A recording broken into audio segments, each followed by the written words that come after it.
Friends, आज मैं एक बड़े इंटरेस्टिंग टॉपिक के साथ फिर से आपसे मिल रही हूँ।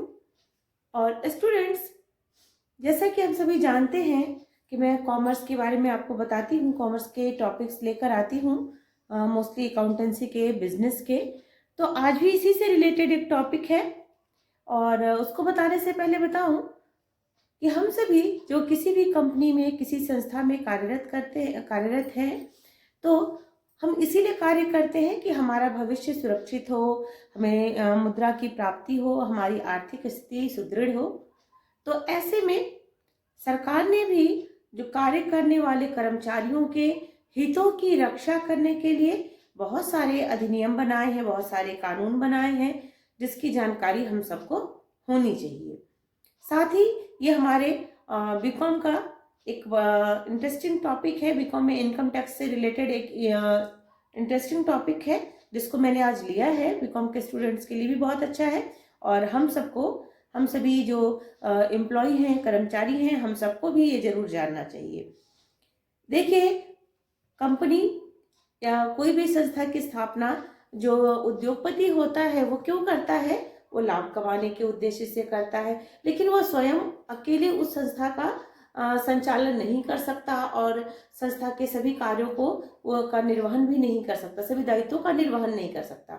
इसलिए उसे कुछ एम्प्लॉय की आवश्यकता होती है, कुछ कर्मचारियों को रखता है और उन एम्प्लॉय कर्मचारियों के द्वारा किए जाने वाले कार्य से या उनके प्रयास से वो जो एम्प्लॉयर होता है वो प्रॉफिट कमाता है, लाभ कमाता है।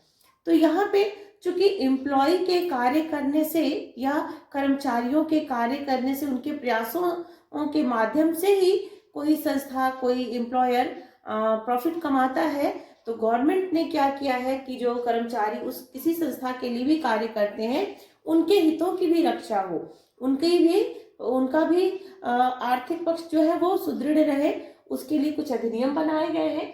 इसी में से एक मैंने आज का जो टॉपिक लिया, छटनी के कारण क्षतिपूर्ति।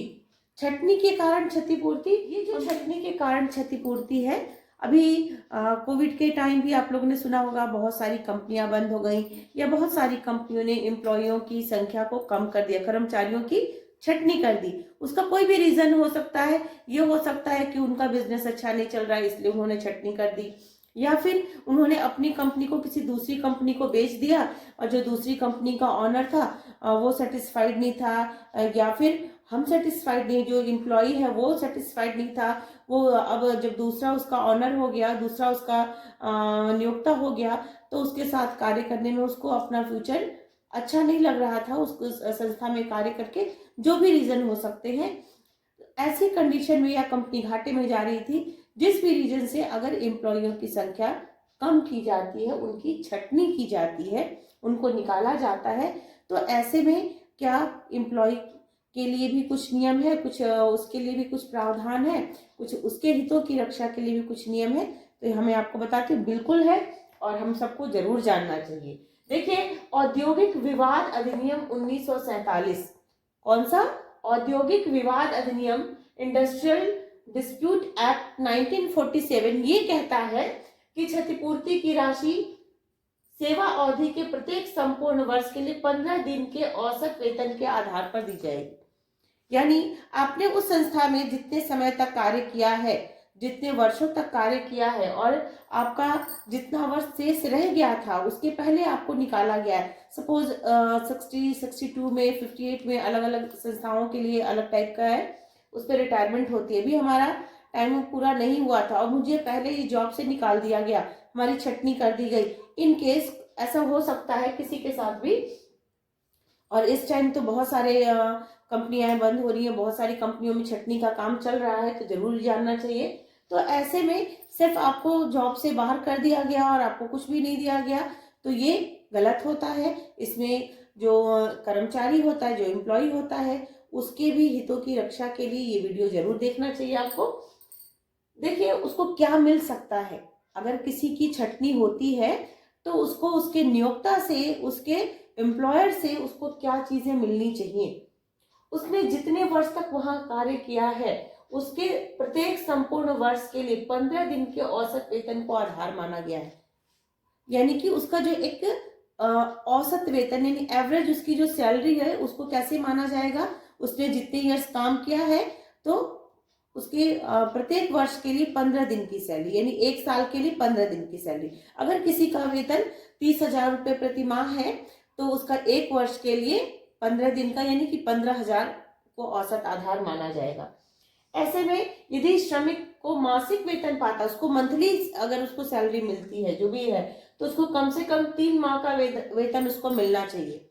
अगर उसकी छटनी हो रही है तो उसके औसत वेतन को, जो उसको मिल रहा था उसके औसत वेतन को आधार मानते हुए उसको कम से कम 3 माह का वेतन। अगर श्रमिक को साप्ताहिक वेतन पाता है, कुछ फैक्ट्रियों में, कुछ बागानों में जो मजदूर होते हैं, जो काम करते हैं, उनको कहीं कहीं पे साप्ताहिक वेतन, वीकली पेमेंट मिलता है।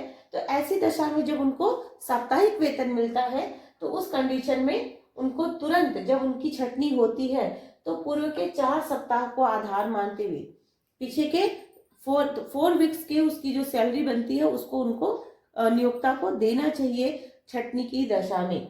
यदि श्रमिक को रोजदारी पर है यानी कि उसको डेली बेसिस से उसको उसका पेमेंट मिलता है, उसको भुगतान किया जाता है नियोक्ता की तरफ से, एम्प्लॉयर की तरफ से, तो उसको जब छटनी किया जाता है तुरंत पूर्व के कार्य के पूरे 12 दिन की मजदूरी के आधार, उसने जो काम किया है अभी तक जो काम कर रहा था उसकी जो प्रतिदिन की जो उसकी मजदूरी होती थी, तो अगर जब उसको छटनी किया जा रहा है, उसको बाहर किया जाए, तो उसको कम से कम 12 दिन का उसका जो वेतन बनता है उसको नियोक्ता की तरफ से मिलना चाहिए।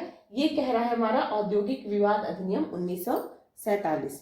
ये वीडियो मैंने इसलिए बनाया कि इस टाइम देश में बहुत सारी इंडस्ट्रीज में ऐसा चल रहा है, बहुत सारे हमारे मजदूर लोग को की छटनी हो रही है, तो उनको भी जानना चाहिए। और चूंकि ये एक इनकम टैक्स का टॉपिक है, इनकम टैक्स जो है बीकॉम का सिलेबस है, इसलिए भी बनाया, हमारे स्टूडेंट्स के लिए भी बहुत बेनिफिशियल है और हमारे जो भी फ्रेंड्स हैं जो मेरा वीडियो देखते हैं उन सबके लिए भी ये वीडियो बहुत ही बेनिफिशियल है। तो अगर आपको मेरा वीडियो अच्छा लगता है और अभी तक आपने मेरे चैनल को सब्सक्राइब नहीं किया है तो प्लीज़ मेरे चैनल को सब्सक्राइब करिए और शेयर भी करिए। Thank you.